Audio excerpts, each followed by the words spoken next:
વડોદરામાં ભાજપના બે મહત્વના કાર્યક્રમો સમરસતા કળશ યાત્રા અને કેન્ડલ માર્ચનું આયોજન। ભારતીય જનતા પાર્ટી ભાજપ મહાનગર દ્વારા શહેરમાં આજે બે મહત્વપૂર્ણ કાર્યક્રમોનું આયોજન કરવામાં આવ્યું છે। સંત શિરોમણી શ્રી ગુરુ રવિદાસ મહારાજની 650મી જન્મ જયંતિ નિમિત્તે સમરસતા સંકલ્પ અભિયાન અંતર્ગત કળશ યાત્રા તેમજ બાદમાં ભાજપ યુવા મોરચા દ્વારા કેન્ડલ માર્ચ યોજાશે। સાંજે 5:15 કલાકે ગોલ્ડન ચોકડીથી સમરસતા કળશ યાત્રાનો પ્રારંભ થશે, જે વિવિધ માર્ગો પરથી પસાર થઈ હરણી સ્થિત ભીડભંજન હનુમાનજી મંદિર ખાતે પૂર્ણ થશે। ગુરુ રવિદાસજીની 650મી જન્મ જયંતિ નિમિત્તે દેશવ્યાપી સમરસતા સંકલ્પ અભિયાનના ભાગરૂપે આ યાત્રાનું આયોજન કરવામાં આવ્યું છે।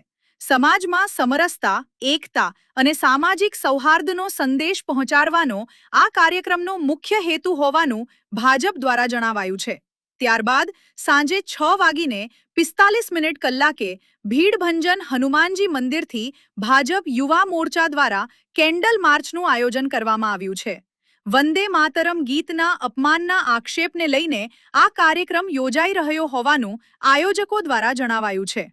આ બંને કાર્યક્રમોમાં ભાજપના શહેર પ્રમુખ ડોક્ટર જયપ્રકાશ સોની, મેયર ગીતાબેન મકવાણા, સાંસદ ડોક્ટર હેમાંગ જોશી, રાજ્યમંત્રી મનવેન વકીલ, મુખ્ય દંડક બાલકૃષ્ણ શુક્લ તેમજ પક્ષના ધારાસભ્યો, હોદ્દેદારો અને મોટી સંખ્યામાં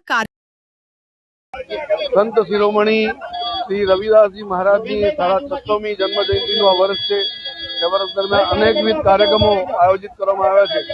એમના જન્મભૂમિ વારાણસીથી એમની પવિત્ર માટી આજે અંબાજીથી લઈને કર્ણાવતી સુધી અને કર્ણાવતીથી આજે બધા જ જિલ્લાઓમાં પહોંચવાની છે। વડોદરા મહાનગરમાં પણ આ પવિત્ર માટીનું આગમન થઈ ચૂક્યું છે।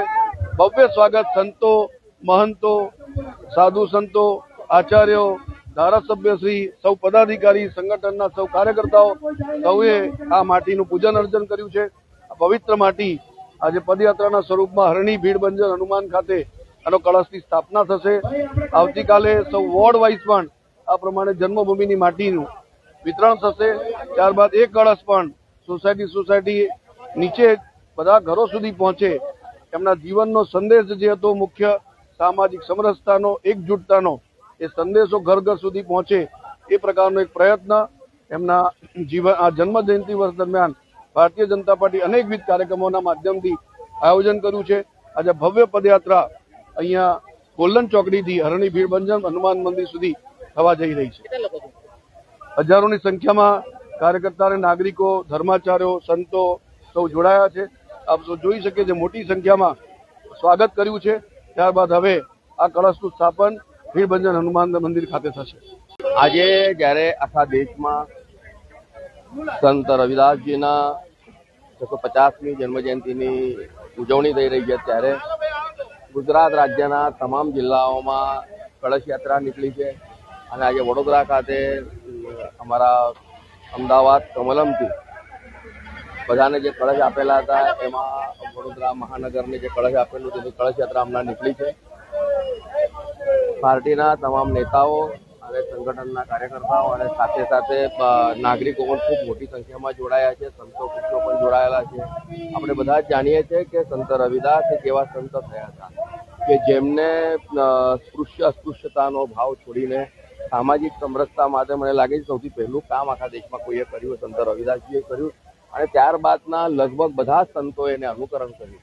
તો આ દૃષ્ટિએ આપણે જોવા જઈએ તો સનાતન હિન્દુ સમાજમાં, હિન્દુ ધર્મોમાં કદાચ એક એવા સંત થઈ ગયા કે જેમના કારણે 650 વર્ષનો ઇતિહાસ છે। અને આજે જ્યારે નરેન્દ્રભાઈ મોદીજી સામાજિક સમરસતાની જે વાત કરે છે, મને લાગે છે કે સામાજિક સમરસતાના અગ્રબિંદુ કે અગ્રજ કોઈ હોય તો સંત રવિદાસ મહારાજ।